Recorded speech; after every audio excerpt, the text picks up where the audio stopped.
The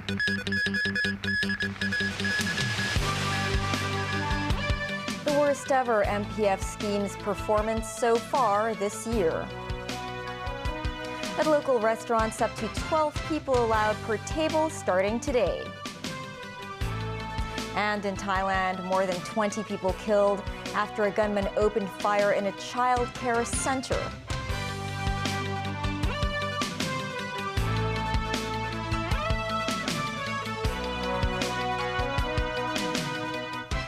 Hello and welcome to TVB News. According to a research firm, Hong Kong's mandatory provident fund schemes have recorded the worst ever performance this year. It says on average, each contributing employee lost almost $20,000 last month. Meanwhile, the mandatory provident fund schemes authority said there was a rising trend of defaults during the COVID-19 pandemic. Christy Khan reports. MPF Ratings, a locally based research firm, reported that Hong Kong had recorded a loss of about $82.1 billion in MPF last month.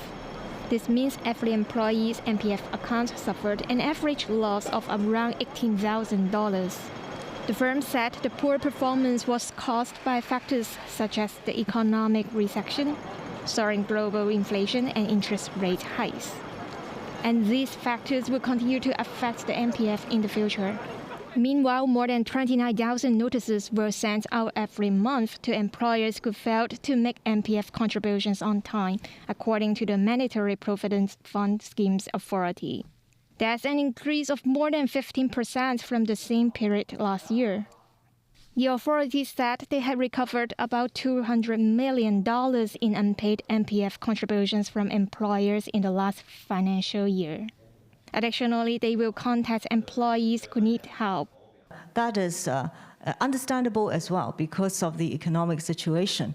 And that is why the MPFA has introduced additional measures to assist affected employees in recovering default contributions, including encouraging and discussing with our trustees about an automatic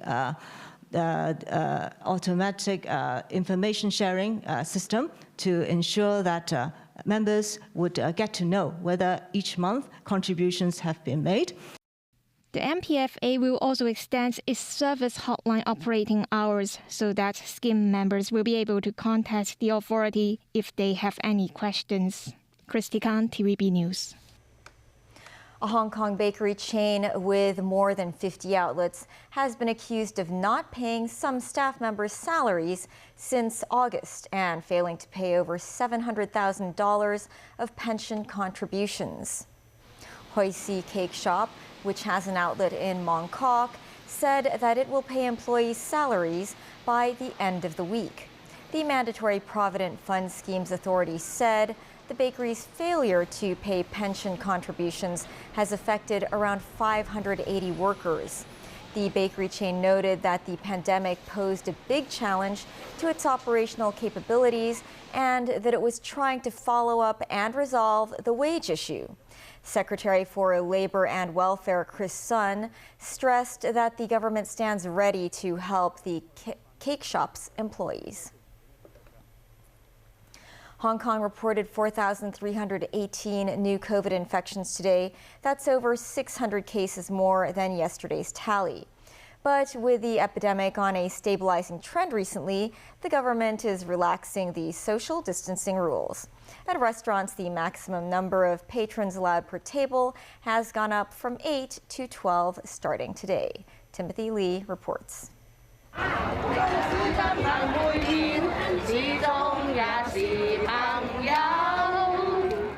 Cheerful songs sung across the city's restaurants as the government took another step, returning Hong Kong to normalcy. In a further relaxation of anti-COVID measures, the rules now allow 12 people to gather at the same table. Many expressed glee over the announcement. This woman said she lost her partner and she often feels lonely. But after finding out about the new arrangement, she immediately texted her friends to enjoy a long-awaited meal together. This woman recalled how the atmosphere lacked a sense of joy before the restrictions were relaxed, and that she is now happy since she no longer needs to sit at separate tables when dining with her friends and family. The government reminded that those going to bars or banquets will still have to provide proof of negative RT results before entering the premises. This restaurant in Mongkok was fully booked this morning. However, most patrons came in groups of 2 to 3 people. A restaurant spokesperson says the relaxed measure will boost the eatery's evening business, citing that they have already received 30 banquet reservations. But he added that while he believes there could be a 40% growth in business, it will take at least a month to tell whether the waves of daily customers are here to remain. The government has also relaxed the maximum number of people allowed per table at bars from 4 to 6, while the limit for banquet patrons has been raised from 120 to 240. Timothy Lee, TVB News. According to local authorities in Thailand, at least 26 people, most of them children, were killed when a gunman opened fire in a child care center in northeastern Thailand. A police spokesperson said the incident occurred early this afternoon in the town of Nong Bua Lam Phu. A regional public affairs office said 26 deaths have been confirmed so far. Among the victims were 23 children, 2 teachers, and 1 police officer. Several media outlets identified the attacker as a former police lieutenant colonel from the region, but this has yet to be officially confirmed. The assailant reportedly returned to his home and killed himself along with his wife and child after the attack. North Korea launched 2 short-range ballistic missiles today after the United States redeployed an aircraft carrier to nearby waters. The tit-for-tat is causing a divide in the United Nations Security Council, with Russia and China accusing the Americans of provoking Pyongyang after joint military drills with South Korea. Nazvi Karim reports. US-made short-range missiles being launched into the sea by United States and South Korean forces during joint military drills. The USS Ronald Reagan and an armada of American and South Korean battleships patrolling the waters of eastern South Korea. Provocation or precaution? For North Korea, it was an open show of hostility and enough of a threat for Pyongyang on Thursday to launch 2 short-range ballistic missiles into the sea between the Korean peninsula and Japan. Pyongyang condemned Washington for talking to the United Nations about their missile tests, saying they were just counteraction measures of the Korean People's Army on South Korea-US joint drills. An emergency UN Security Council meeting on Wednesday in response to a North Korean test launch on Tuesday that sent an intermediate-range missile over Japan only served to deepen the divide. Russia says North Korea was forced to act because of American military activity in the region. Geng Shuang, China's deputy permanent representative to the United Nations, encouraged dialogue and called on the U.S. to take concrete actions, demonstrate its sincerity, and address North Korea's legitimate and reasonable concerns. The U.S. envoy to the UN hit out at Russia and China for continuing to veto more sanctions against North Korea. DPRK has enjoyed blanket protection from 2 members of this council. These 2 members have gone out of their way to justify the DPRK's repeated provocations and block every attempt to update the sanctions regime. In short, 2 permanent members of the Security Council have enabled Kim Jong-un.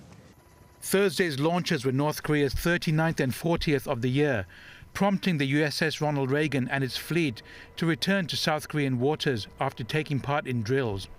North Korea considers such US-led drills near the peninsula as an invasion rehearsal. Nazvi Karim, TVB News. A court in Myanmar has sentenced a Japanese journalist to prison after he filmed an anti-government protest in July. Toru Kubota was given a 7-year jail term for violating the electronic transactions law. He was also sentenced to 3 years in prison for incitement, with both sentences running concurrently. Kubota faces a 3rd charge of violating immigration laws. He was arrested on July 30th in Yangon after taking photos and videos of a flash protest against Myanmar's 2021 takeover by the military. He was the fifth foreign journalist detained in Myanmar after the military seized power. Japan's Deputy Chief Cabinet Secretary Yoshihiko Isozaki today called for Kubota's immediate release. He said the Japanese government will continue requesting the Myanmar government to release him immediately, and they will continue to support him. He added that Kubota had no health concerns.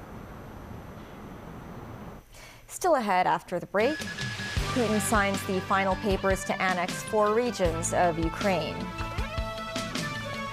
A Russian cosmonaut launched to space, along with American and Japanese astronauts from the United States. And the Tourism Board to hand out 500,000 flight tickets to attract visitors to Hong Kong.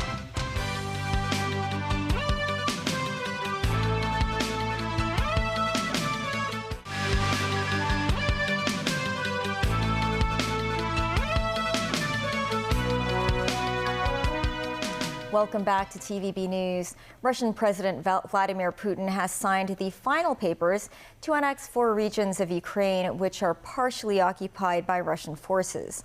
This comes despite Russian forces struggling to control swathes of the territories amid an ongoing fight back from Kyiv. Daniel Rao tells us more. Russian President Vladimir Putin signed a law to incorporate 4 partially occupied Ukrainian regions, Donetsk, Luhansk, Kherson and Zaporizhia, into Russia on Wednesday. The new law would annex around 18% of Ukraine's territory, equivalent to an area roughly the size of Portugal. It is Europe's biggest annexation since World War II. The move follows what the Kremlin called referendums in Ukraine that Kyiv and the West have dismissed as illegitimate. Russia does not fully control any of the 4 provinces it claims to have annexed.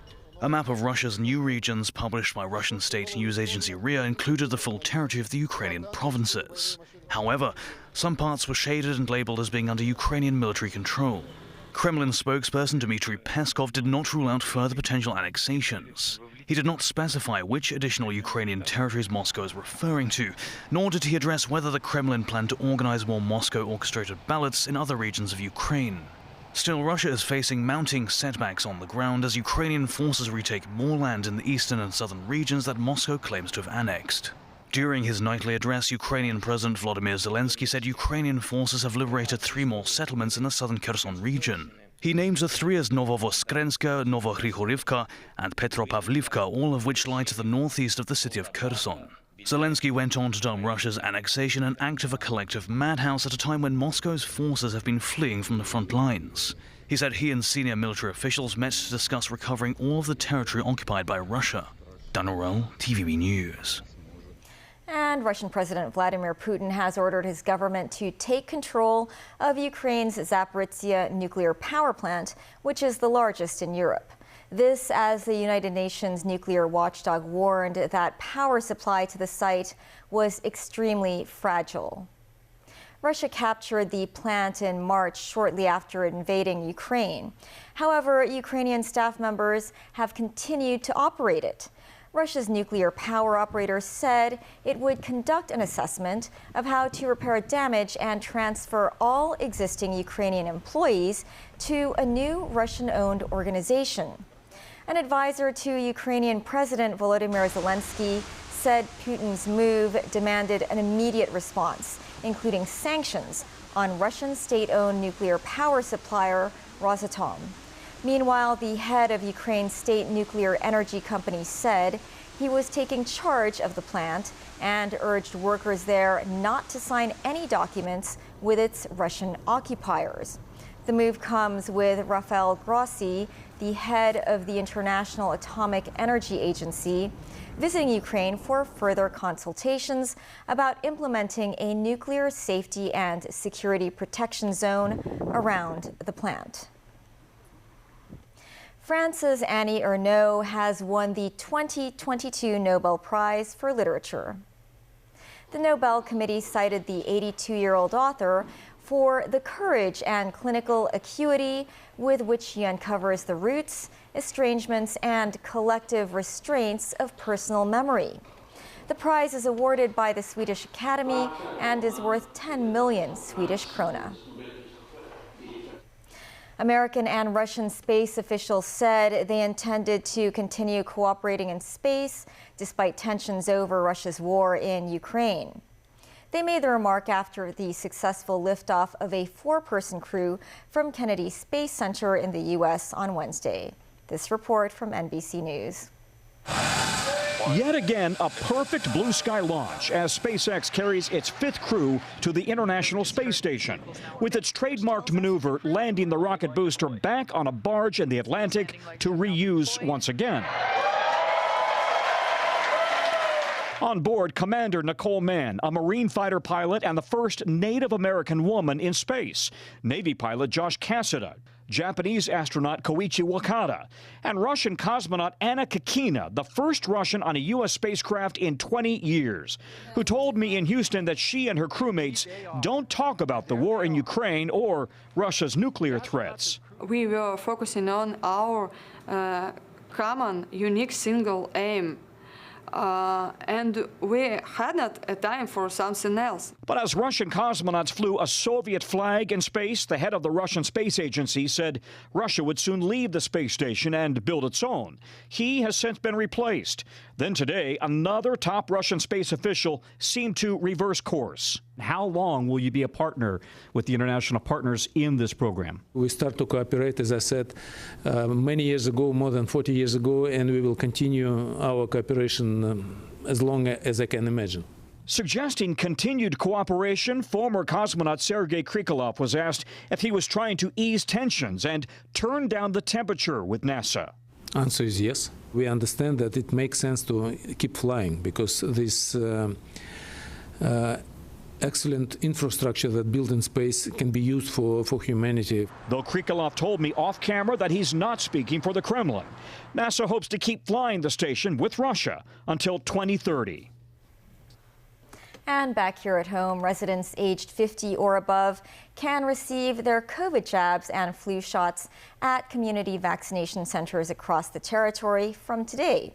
However, jab takers who opt for flu vaccine only will have to go elsewhere. Christy Khan has more. Starting today, residents who are 50 years old or above can choose to take COVID and flu vaccines together for free at the city's community vaccination centers.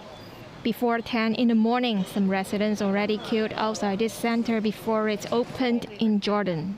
The center's staff reminded residents that they will have to take the flu shot and COVID jab at the same time. Some residents were eventually unable to take their flu shots, like this man. They said, I was already triple jabbed. As I am a COVID-recovered patient, they don't allow me to take the COVID shot. So they suggested me to go to other outlets where offered flu jabs, he said. Some residents chose to go to private centers to take their COVID and flu shots. In this vaccination center, staff would administer COVID vaccine, then the flu shots. Jab takers had to rest for 15 minutes before they were allowed to leave. This resident said he wanted to get vaccinated against influenza, as some health experts had warned that flu could be resurgent this winter. In a press briefing today, some doctors from the Hong Kong Medical Association called on Hong Kongers to receive flu shots before the winter. They added that people who are in the high-risk groups would have a higher chance of developing medical complications after getting infected with influenza. Following the easing of social distancing measures and the removal of mandatory quarantine requirements, the doctors' group expected more people would be exposed to the flu virus this year. They added that around 400 people succumb to flu every winter during the influenza season, according to statistics over the past years. Christy Khan, TVB News. The Hong Kong Tourism Board will hand out 500,000 flight tickets on behalf of the Airport Authority to attract visitors. The organization hopes the city will completely reopen to the world by Christmas.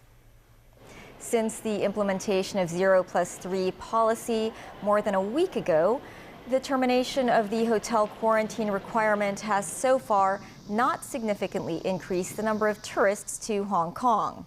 Daily arrival numbers have been hovering between 5,000 and 7,000.